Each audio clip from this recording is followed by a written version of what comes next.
നിലമ്പൂരിൽ വിജയപ്രതീക്ഷയിലാണ് മുന്നണികൾ. ഭൂരിഭാഗം വോട്ടുകളും പോൾ ചെയ്യിപ്പിക്കാൻ കഴിഞ്ഞതിന്റെ ആത്മവിശ്വാസത്തിലാണ് LDF ഉള്ളത്. എന്നാൽ രാഷ്ട്രീയ വിവാദങ്ങൾ തിരിച്ചടിയാകുമോ എന്ന ആശങ്കയിലാണ് UDF നേതാക്കളുള്ളത്. അമൽനാഥ് പാടിച്ചാലുണ്ട് വാർത്തയിലെ വിശദാംശങ്ങൾ നൽകുന്നതിനായി.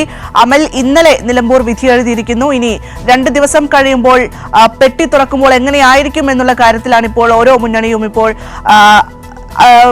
ചർച്ചകളൊക്കെ നടത്തിക്കൊണ്ടിരിക്കുന്നത്. വിധി എഴുതിയതിനു ശേഷം എങ്ങനെയാണ് മുന്നണികളുടെ പ്രതീക്ഷകൾ? വാശിയേറിയ നിലമ്പൂർ ഉപതെരഞ്ഞെടുപ്പിൽ 75.27% പോളിംഗ് ആണ് നടന്നത്. മികച്ച ഒരു പോളിംഗ് തന്നെയാണ്. കഴിഞ്ഞ തവണത്തെ അപേക്ഷിച്ച് നേരിയ ഒരു കുറവ് മാത്രമാണുള്ളത്. ഇത്തരത്തിൽ മികച്ചൊരു പോളിംഗ് നടന്നതോടുകൂടി തന്നെ മുന്നണികൾ ഒക്കെ വലിയ ആത്മവിശ്വാസത്തിലാണ്. പ്രത്യേകിച്ച് LDFനെ സംബന്ധിച്ച് LDFന്റെ പാർട്ടി വോട്ടുകൾ 90% മുകളിൽ പോൾ ചെയ്യാൻ വേണ്ടി സാധിച്ചിട്ടുണ്ട് എന്ന ഒരു ആത്മവിശ്വാസമുണ്ട്. അതോടൊപ്പം തന്നെ M സ്വരാജ് എന്ന സ്ഥാനാർത്ഥിക്ക് ലഭിച്ച ജനസ്വീകാര്യത, ജനങ്ങൾക്കിടയിൽ അദ്ദേഹത്തിന് ഇറങ്ങിച്ചെല്ലുവാനും ജനങ്ങൾക്കിടയിൽ ഒരു സ്വാധീനമുണ്ടാക്കുവാനും സാധിച്ചിട്ടുണ്ട്. ഒപ്പം ഈ പാർട്ടി വോട്ടുകൾക്കപ്പുറത്തേക്ക് നിഷ്പക്ഷരായ നിരവധി പേരുടെ വോട്ടുകൾ അദ്ദേഹത്തിന് ലഭിച്ചിട്ടുണ്ട് എന്ന ഒരു പ്രതീക്ഷയിൽ കൂടിയാണ് LDF ഉള്ളത്.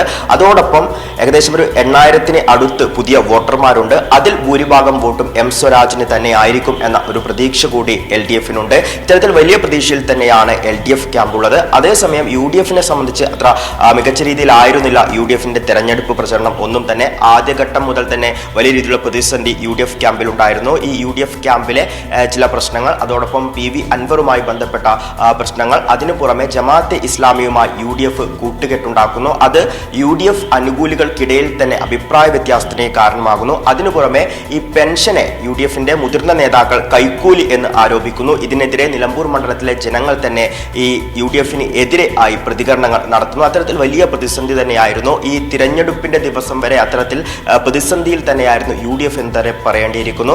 അത്തരത്തിൽ രണ്ട് മുന്നണികളെ സംബന്ധിച്ച് നോക്കുകയാണെങ്കിൽ LDF വലിയ പ്രതീക്ഷയിലാണ് എന്ന് പറയണം. അതേസമയം NDAക്ക് കാര്യമായ ഒരു പുരോഗതി ഈ ഒരു തിരഞ്ഞെടുപ്പിൽ ഉണ്ടാക്കാൻ വേണ്ടി സാധിച്ചിട്ടില്ല. അതോടൊപ്പം PV അൻവർ എന്ന സ്ഥാനാർത്ഥി പിടിക്കുന്ന വോട്ടുകൾ, അതിൽ ഭൂരിഭാഗം വോട്ടുകളും UDFൽ നിന്നായിരിക്കും എന്നാണ് മനസ്സിലാക്കുന്നത്. അങ്ങനെ നോക്കുമ്പോൾ LDFൽ വലിയ പ്രതീക്ഷ തന്നെയാണ് M സ്വരാജ് എന്ന സ്ഥാനാർത്ഥിയിൽ ഉള്ളത്. ആ വോട്ടുകളൊക്കെ തന്നെ നിഷ്പക്ഷരുടെ വോട്ടുകൾ അടക്കം ഇത്തരത്തിൽ M സ്വരാജിന് ലഭിച്ചിട്ടുണ്ടാകും എന്ന പ്രതീക്ഷ തന്നെയാണ് നിലവിലുള്ളത്.